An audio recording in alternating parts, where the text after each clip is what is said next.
कोई भी मेरी बहन, कोई भी मेरी जीजी अपने कमरे में, अपने कक्ष में अटाला नहीं रखते। ये कथा हमने पहले कही है। बोलो सुनी कि नहीं सुनी?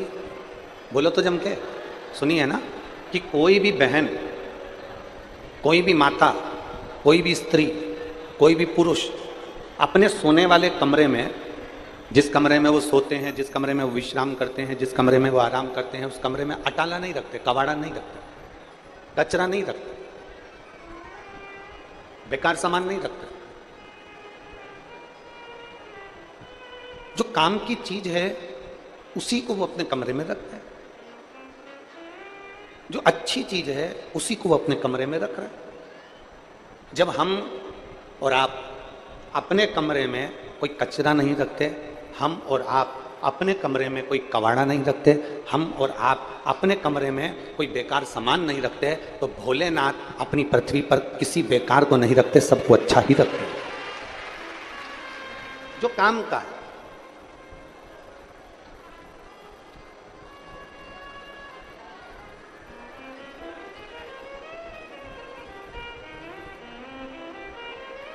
आपके और हमारे जन्म का कारण केवल इतना है कि हम और आप कुछ ना कुछ अपनी मातृभूमि के लिए, अपने राष्ट्र के लिए, अपने धर्म के लिए, अपने सत्कर्म के लिए, भगवत स्मरण के लिए, अपने परिवार के लिए, अपने कुटुंब के लिए हमारा जन्म हुआ है। कुछ अच्छा करने के लिए हम पैदा हुए, कुछ अच्छा करने के लिए हमको ये मानव का शरीर मिला। अगर हम अच्छा करने वाले नहीं होते तो मानव का शरीर भी हमको प्राप्त नहीं होता। पूर्व में जो हमने कर्म करा है, वो कर्म करते करते करते करते हम इस मानव के शरीर तक पहुंचे। अब देखो, शिव महापुराण में षडानंद कार्तिकेय जी का वर्णन आता है, और कार्तिकेय बाबा का जब वर्णन आता है तो कार्तिकेय जी ने भी, षडानंद कार्तिकेय जी ने अपनी माता से पूछा था, पार्वती जी से, कि मेरे जन्म का कारण क्या, मैं क्यों पैदा हुआ।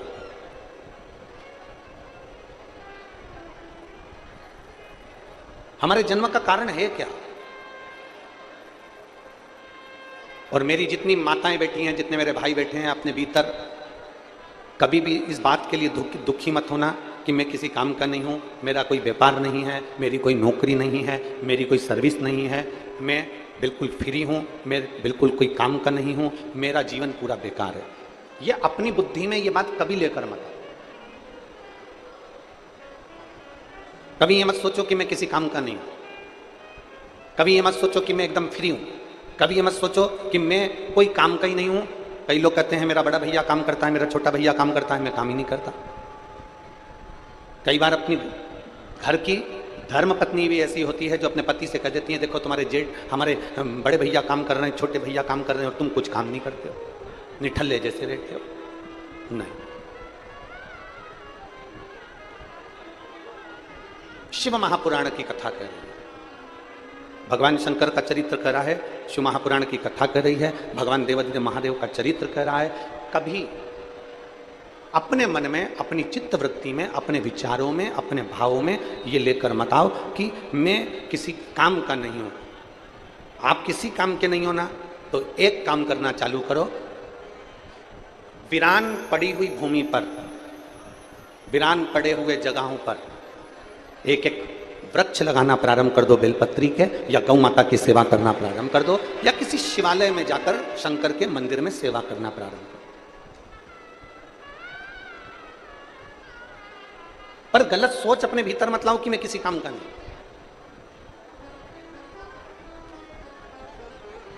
वो कहते हैं ना, रचा है सृष्टि को जिस प्रभु ने, वही ये सृष्टि चला रहे हैं। जो पेड़ हमने लगाया पहले, जो पेड़ हमने लगाया पहले, उसी का फल अब हम पा रहे हैं। रचा है सृष्टि को जिस प्रभु ने, वही ये सृष्टि चला रहे। रचना उसने करी, बनाने वाला वो है। और जब रचना उसने करी, बनाने वाला वो है, सृष्टि की रचना उसने करी, तो किसी फालतू को वो पैदा नहीं कर सकता, किसी व्यर्थ को वो पैदा नहीं कर सकता, किसी भी व्यर्थ व्यक्ति को वो जन्म नहीं दे सकता। यहां पर पृथ्वी पर एक एक बच्चा, पृथ्वी पर जन्म लेने वाला एक एक मनुष्य, पृथ्वी पर जन्म लेने वाला एक एक व्यक्ति सब काम के हैं। कुछ काम नहीं है तो वृक्ष लगाइए, कोई काम नहीं है तो गौ माता की सेवा करिए, कोई काम नहीं है तो शंकर के मंदिर में जाकर सफाई करिए। एक दिन उसकी नौकरी करते करते वो तुम्हारा हाथ पकड़कर कब कौन सी नौकरी में लगा दे कोई भरोसा नहीं है। सेवा करिए, सेवा करो, पर गलत संगत में मत बैठो। हमने कई छोटे छोटे गांवों में देखा है, बुजुर्ग लोग जब फ्री हो जाते हैं ना, तो पीपल के पेड़ के नीचे कहीं ओटला बना है गांव में, कहीं जगह बनी हुई है गांव में, उस पर बैठ के केवल हाथ से पत्ते घिसते रहते हैं। हमने देखा है उनको। और मेरा निवेदन है गांव के जितने बुजुर्ग हैं उनसे भी, पीपल के पेड़ के नीचे बैठकर पत्ते घिसने से तुम्हारी जिंदगी पूरी नहीं होगी। किसी ओटले पर बैठकर पत्ता घिसने से या चिलम फूकने से तुम्हारी जिंदगी पूरी नहीं होगी। शिव महापुराण की कथा कहती है, भगवान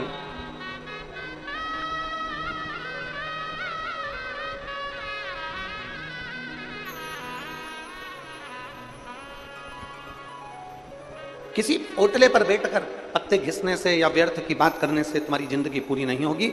शिव महापुराण में भगवान देवादिदेव महादेव पार्वती जी को जब भ्रमण कराने के लिए काशी में लेकर जाते हैं, तो काशी में पहुंचकर पार्वती से कहते हैं, पार्वती, संसार में जन्मा हुआ व्यक्ति जिस दिन अपने समय की कीमत समझ जाता है, उस दिन मैं उसके समय को श्रेष्ठ बनाना प्रारंभ कर देता हूं।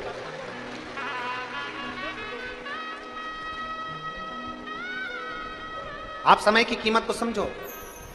जिस दिन आपने समय की कीमत को समझना प्रारंभ कर दिया, उस दिन भगवान ने आपका समय श्रेष्ठ करना प्रारंभ कर दिया।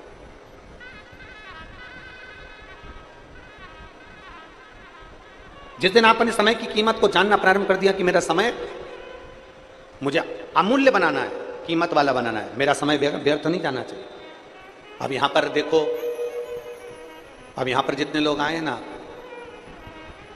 1 बजे से 4 बजे तक कथा है।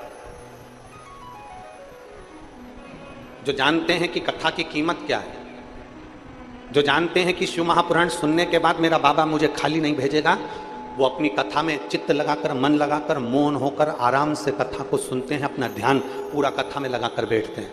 और जिनको कथा की कीमत ही नहीं मालूम ना, जिसको इस डायमंड की, इस हीरे की, इस कोहिनूर हीरे की कीमत नहीं मालूम ना, वो व्यर्थ में उसको बटोर कर ले जाना भी नहीं चाहता, वो ध्यान देना भी नहीं चाहता। कीमत जानिए। इस चिलचिलाती हुई गर्मी में 46 डिग्री टेम्परेचर है आज। अब 46 डिग्री टेम्परेचर के अंदर आप सब 2-2, 3-3 घंटे पहले आकर बैठे हो। 1 बजे से 4 बजे तक कथा तुम्हें सुनना है, तो तुम्हारा ध्यान, तुम्हारा केंद्र, तुम्हारी बुद्धि, तुम्हारा चित्त, तुम्हारा हृदय शंकर के चरणों में होना चाहिए। शिव चरणारविंद। अपने समय की जिसने कीमत जान ली, जो अपने समय को पहचान गया, जिसने अपने समय की कीमत को जान लिया, शंकर भगवान माता पार्वती जी से काशी में कहते हैं कि जो अपने समय की कीमत जान जाता है, उसके समय को बदलने में देरी नहीं लगती, मैं स्वयं आगे रहकर उसका समय बदल दूं। समय की कीमत को जानो।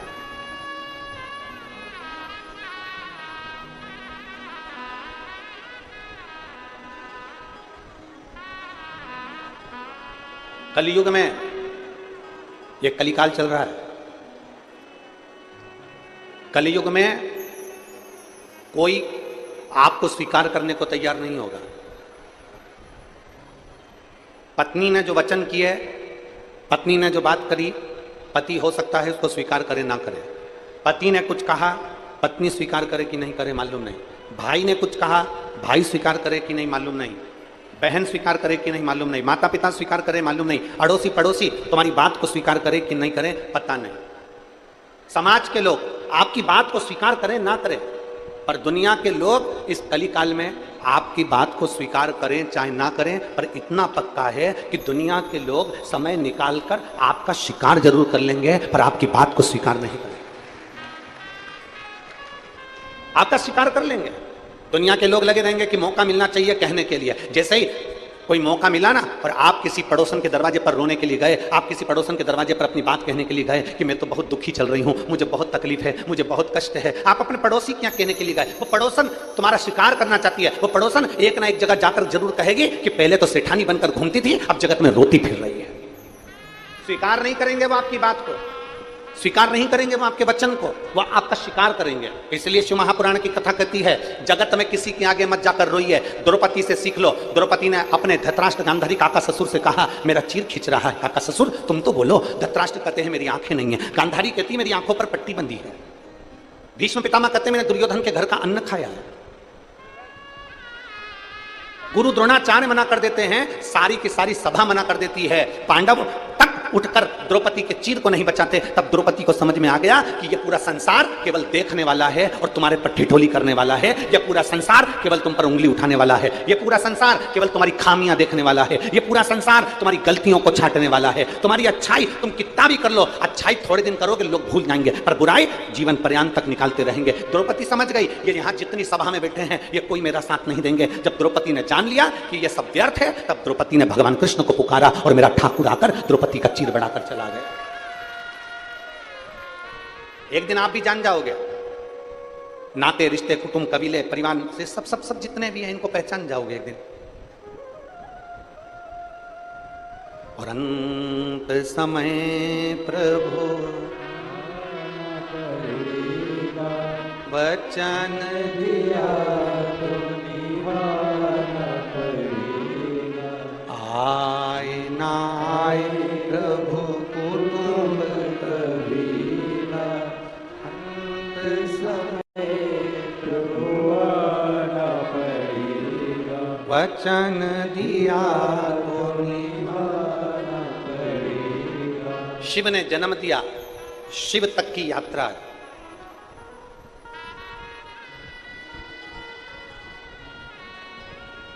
शिव ने जन्म दिया और शिव तक की यात्रा है। मरने के बाद आखिरी में अभी कहीं पर भी घूम लो फिर लो, पर मरने के बाद आखिरी में तो मेरे शंकर के करीब ही जाना। अंत समय में तो मेरे देवाधिदेव महादेव के नजदीक में ही जाना। अंत समय में तो मेरे शंकर के करीब ही पहुंचना। अंत समय में तो जाना शमशान ही है, पहुंचना उसके पास। एक बहुत सुंदर कथा आती है।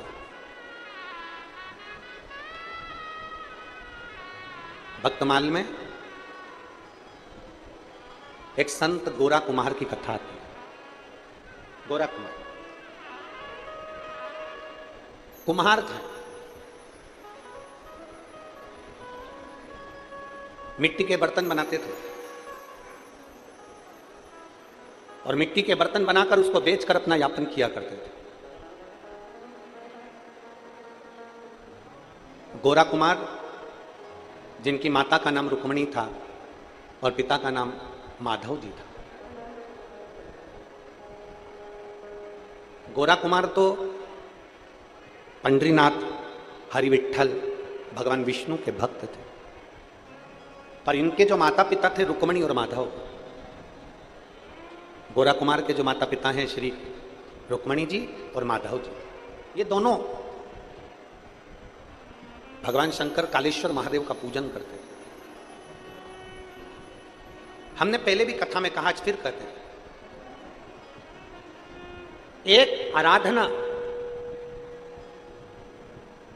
दिल से आप अगर प्रार्थना कर रहे हो, दिल से आप अगर देवाधिदेव महादेव को जल चढ़ा रहे हो, दिल से आप भगवान शंकर को रिझा रहे हो, तो यह मानकर चलना कि तुम्हारी वो प्रार्थना कभी निष्फल नहीं होगी और तुम्हारा चढ़ाया गया जल कभी खाली नहीं जाएगा, उसका फल मिलेगा। बोल बम का नारा है, सारी समस्या का हल। वो निष्फल नहीं जाता, वो फलित होता है।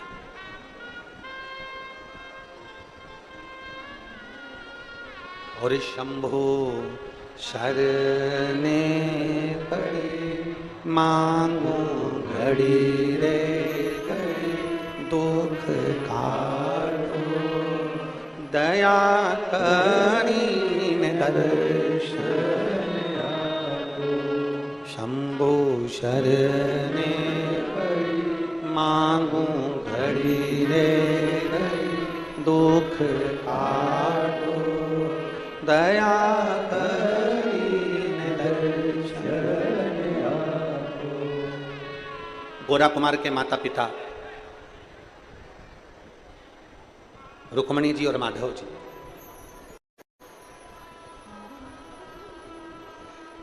कालेश्वर महादेव का पूजन करते हैं।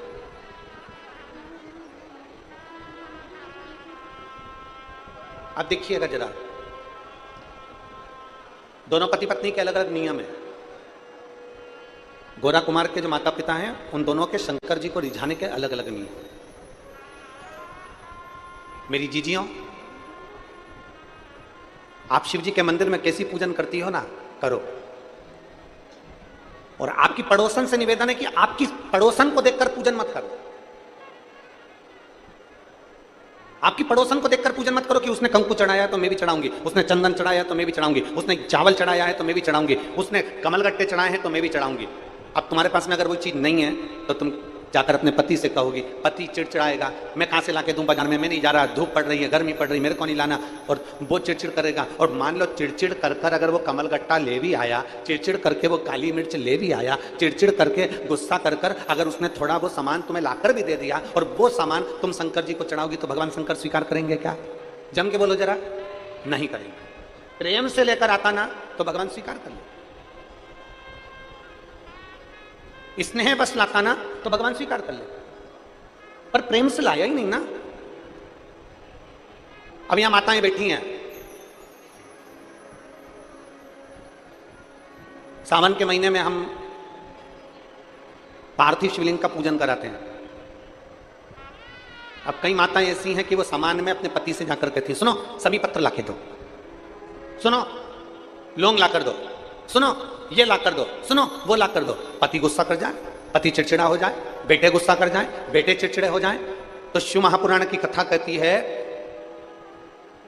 फिर एक काम करो, अगर कमलगट्टा नहीं है तो चावल का दाना समर्पित कर दो, काली मिर्च नहीं है चावल का दाना समर्पित कर दो, अगर लौंग नहीं है चावल का दाना समर्पित कर दो। पर कोई चिड़चिड़ होकर कोई सामान ला कर दे और वो शंकर जी को चढ़ाओ, वो मेरा शिव स्वीकार नहीं करता। प्रेम वश आया हो तो शंकर को प्रेमवश। एक पत्र है, देखिए, पत्र नहीं प्रश्न है।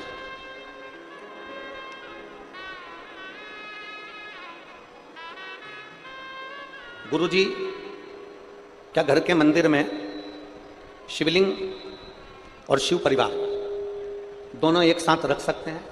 शंकर भगवान की मूर्ति नहीं, शंकर भगवान का शिवलिंग होना चाहिए। क्या होना चाहिए?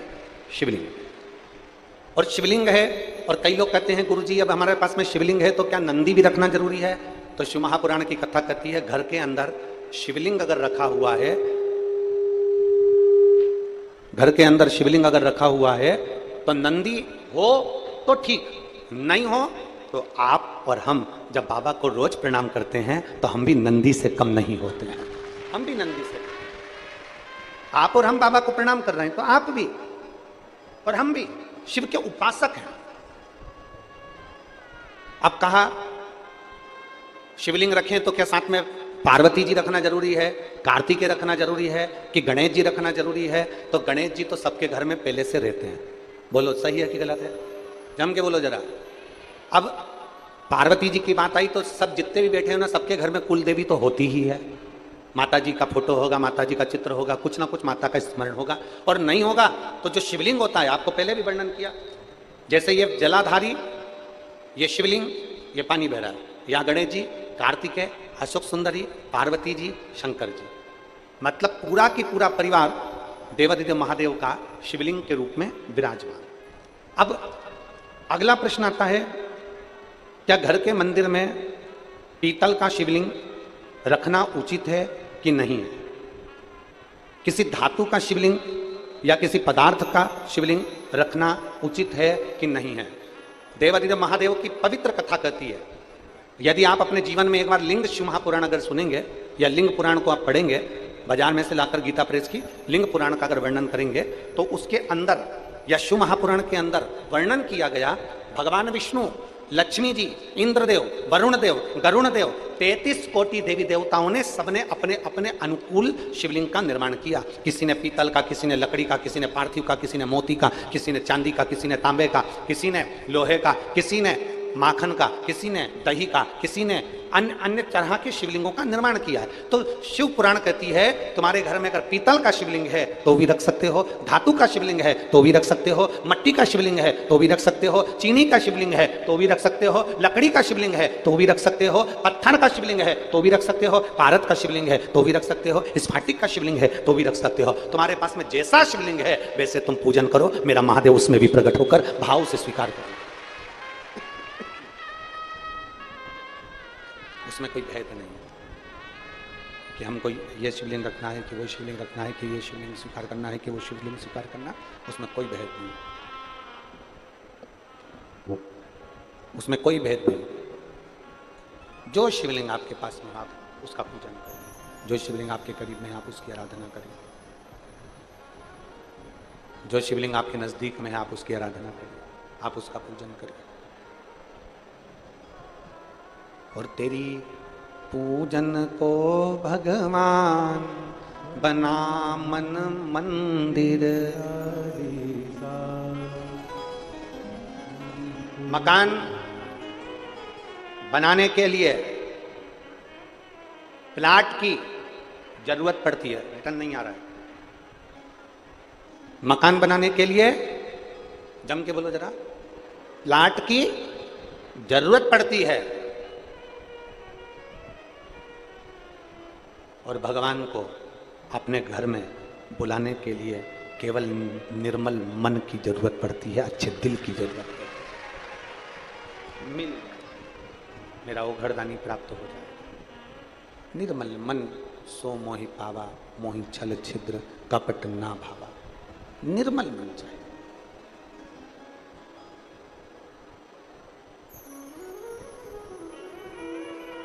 वो कहते ना, कैसे आएंगे प्रभु, कैसे आएंगे प्रभु, अब तक गंदा पड़ा है द्वारा, कैसे आएंगे। मन का मेल नहीं है धोया, कैसे आएंगे भगवान। कैसे मिले? ए मेरी जीजियों, घर की तो झाड़ू लगा रही हो, दरवाजा भी साफ कर रही हो, घर की झाड़ू भी लगा रही हो, घर की झाड़ू भी लगा रही हो, दरवाजा भी साफ कर रही हो, सब कुछ कर रही हो, घर में पोछा भी लगा रही हो, झाड़ू भी लगा रही हो, पोछा भी लगा रही हो, घर भी साफ कर रही हो। पर ईमानदारी से बोलना, मन के अंदर किसी के प्रति बैर भाव रख रही हो, मेरी जेठानी ने ये कर दिया, देवरानी ने ये कर दिया, देवर ने ऐसा कर दिया, सास ने वैसा कर दिया, रिश्तेदारों ने ऐसा कर दिया। अब तुमने झाड़ू तो खूब लगाई, पोछा भी लगाया, तुमने सफाई भी बहुत करी और मन साफ ही नहीं कर पाई, तो ईमानदारी से बोलो भोलेनाथ जी आएंगे? अरे बोलो तो जम के नहीं आए। हृदय तो साफ करो, मन तो साफ करो।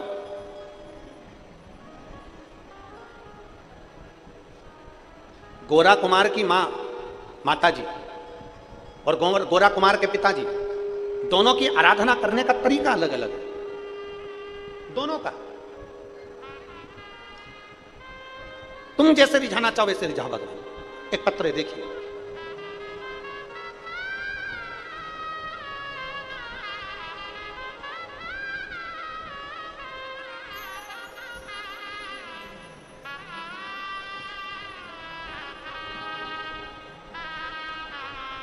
मेरा नाम उमा पवन जी खंडेलवाल है। अच्छा, जजमान परिवार की पत्र, हाथ हिला दो एक बार ऐसे। मेरा नाम उमा पवन जी खंडेलवाल है।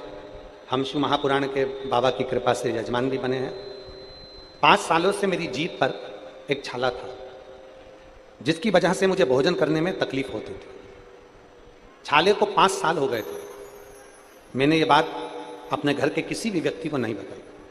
पिछले 6 महीने से यह तकलीफ और ज़्यादा आसानी हो गई, भोजन करने में दिक्कत आने लगी। तब मैंने अपनी छोटी बेटी से कहा तो उसने कहा कि हॉस्पिटल में जांच कराते हैं, और हॉस्पिटल में जांच कराने का बोला। तब हमने हॉस्पिटल में जांच कराने के लिए रायपुर गए, और वहाँ डॉक्टर साहब ने कहा कि अगर छाला 15 दिन से ज़्यादा हो जाता है तो उसमें कहीं ना कहीं कैंसर के लक्षण आ जाते हैं। ये सुनकर हमारे आंख में आंसू आ गए, परिवारजनों का परामर्श हुआ। फिर हम लोग मुंबई निकल गए और मुंबई के डॉक्टरों से जांच कराई, और जांच कराने के बाद डॉक्टरों ने कहा कि छाला निकालना पड़ेगा, तब मालूम पड़ेगा कि क्या दशा है। उसी बीच हम विश्वास रखकर सीधे सीहोर चले गए, और सीहोर से रुद्राक्ष लेकर आ गए। उस रुद्राक्ष का पानी में गलाते उसका पानी हम पीना चालू कर दिया, और बाबा से बोल दिया, बाबा कोई ऐसी बीमारी मत आजन देना जिससे हमारे जीवन को परेशानी हो। बाबा को प्रणाम कर कर हम ऑपरेशन के लिए उस छाले को निकलवाने के लिए चले गए, और कुंदकेश्वर महादेव का नाम लेकर जल पीकर हम जब गए, और छाला जब निकाला गया, निकालने के बाद उसकी जांच हुई, बाबा ने ऐसी कृपा करी कि कैंसर का कोई लक्षण नहीं आया। मेरे बाबा ने मुझे बचाया। आइए बेलपत्र ले जाओ। शिव तत्व की प्राप्ति। गुरुजी, आप कहते हो कि बाबा 3 महीने में पूरी करते हैं, पर मेरा देवाधिदेव महादेव इतना सरल है, आपकी वाणी से जो शब्द निकलते हैं वो बाबा की कृपा से शंकर उसको स्वीकार करता है और बोलता और सुनता भी है। यह शिव तत्व है। हमारी कामना पूर्ण होती ही है। और तेरी कृपा बिना ना हिले एक भी अणु, लेते श्वास तेरी कृपा से करो करो, बखान क्या करो मैं लाखों के ढेर का, चुटकी भगोत में खजाना पूरे का। हे गंगधार मुक्ति द्वार ओंकार तू, भोले ओंकार तू, आयो शरण की हार शंभु तार तार तू। वो स्वीकार कर लो। आप अगर उसके आश्रित हो गए, ये श्रीमती उमा खंडेलवाल जी ने लिखा अपने पत्र में कि डॉक्टरों ने तो कह दिया था कि जांच के बाद ही मालूम पड़ेगा कि स्थिति क्या है, पर यहां बता दिया था कि ऐसा ऐसा लक्षण है। पर हम भी जब कुबरेश्वर धाम गए तो बाबा को बोल कर आए कि अब हमको तुझे संभालना, और तेरे भरोसे मेरी गाड़ी तू जाने। हम उसके आश्रित हो गए ना, हमारा समर्पण उसके प्रति हो गया, हम उसके आश्रित हो गए।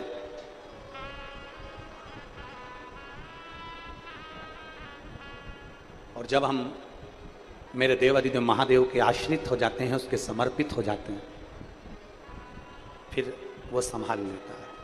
फिर वो संभाल, हमें नहीं संभालना, फिर उसको संभालना। एक पत्र और देखिए।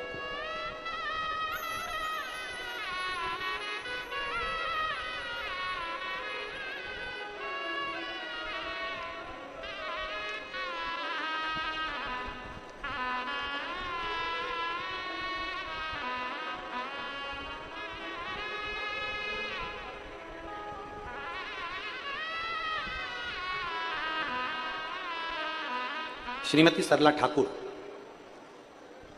पलारी, बालोदा बाजार, रायपुर, छत्तीसगढ़। बलोदा बाजार, रायपुर, छत्तीसगढ़। कहीं बैठी हो तो हाथ हिला सकती हैं। श्रीमती सरला ठाकुर, पलारी, बलोदा बाजार, रायपुर, छत्तीसगढ़। मेरे बाबा का मैं क्या गुणगान करूं। पत्र को आप लोग एलईडी पर या आस्था चैनल पर भी साथ में पढ़ सकते हैं। मेरे बाबा का मैं क्या बखान करूं। सन 19 में 2019 में मुझे स्लीप एपनिया का रोग हो गया था। मेरा ऑक्सीजन का स्तर अचानक गिरकर 40 और 50 पर आ जाता था। सांस लेने में दिक्कत होती थी। मैं लगभग 15-15 दिनों के लिए आईसीयू में पड़ी रहती थी, एडमिट होना पड़ता था। डॉक्टरों ने बाईपेप मशीन लेने को बोल दिया। इसे घर पर ही हम 24 घंटे ऑक्सीजन की मशीन को 24 घंटे लगाकर रखते हैं। जब 24 घंटे मशीन को लगाकर रखते तो अंदर से चिड़ी भी उत्पन्न होती कि बताओ ये मशीन पे जिंदगी चल रही है और ऑक्सीजन 24 घंटे लगा रहता। 3 महीने तक हमने मशीन को लगा कर रखा। डॉक्टर बोले कि इस मशीन को तुम्हें जीवन भर लगाना पड़ेगा और जिंदगी भर इस मशीन के बिना काम नहीं चलेगा। हम उस मशीन को लगा कर रहने लगे। तब एक बार आस्था चैनल पर टीवी के सामने बैठे कथा सुन रहे थे। चैनल बदलते बदलते आपकी कथा आने लगी और शिव महापुराण की कथा सुनी। कथा सुनकर शिव जी पर बेलपत्र और शंकर जी पे चढ़े हुए जल का महत्व आपने बताया और हमने अपने परिवार वालों से कहकर बेलपत्र और जल मंगाकर बेलपत्र खाना और पानी पीना कुंदकेश्वर महादेव के नाम से चालू करा। आज बाबा की कृपा से मेरा ऑक्सीजन लेवल बढ़ गया और मेरी मशीन निकले हुए समय हो गया। अब मैं मशीन नहीं लगाती, अमलेश्वर की कथा में बैठी हूं। आई है, हाथ हिलाओ, कहां बैठी हैं? दिख गई, दिख गई। आ जाओ, एक बेलपत्र ले जाना। आ जाओ, आ जाओ मां, एक बेलपत्र ले जाना। आ जाओ। अब मैं बिना मशीन के कथा भी सुन रही हूं और बिना मशीन के अपने घर पर रह रही हूं। ये शिव तत्व।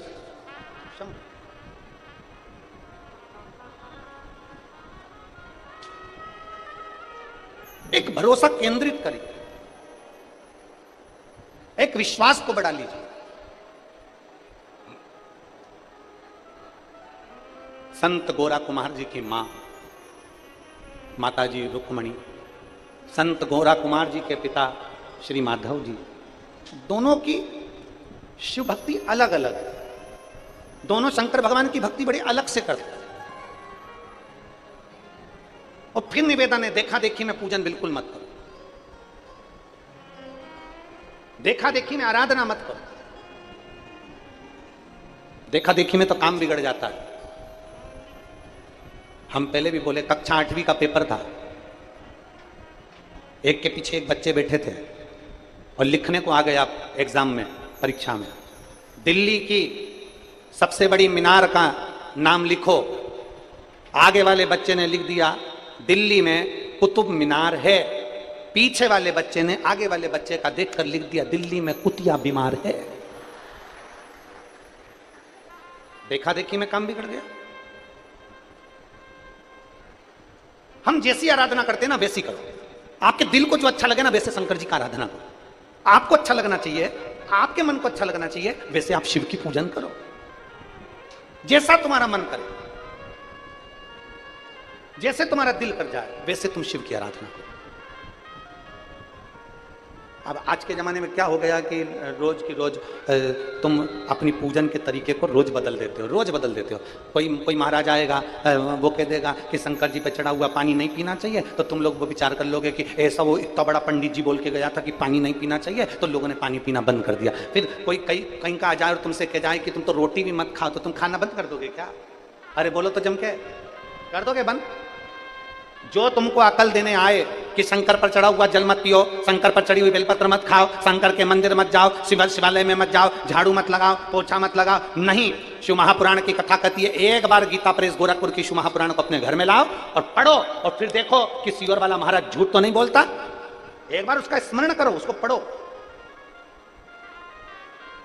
उसको पढ़ने का प्रयास करो। सत्य को दुनिया के लोग दबाना चाहते हैं, बहुत दबाने का प्रयास करेंगे, अपशब्द कहेंगे, गालियां देंगे, आड़ा टेढ़ा कहेंगे, जो उनसे बन सकता है वो करेंगे सारे, और सत्य को दबाने का प्रयास करेंगे। और सत्य सत्य रहता है, वो मरते दम तक भी सत्य की सत्य ही रहता है। उसको कोई नकार नहीं सकता, सत्य को कोई नकार नहीं सकता, सत्य सत्य ही रहेगा। बोल बम का नारा है,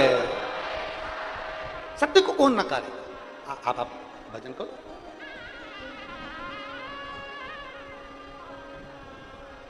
गोरा कुमार जी की माता रुक्मणी जी का पूजन करने का तरीका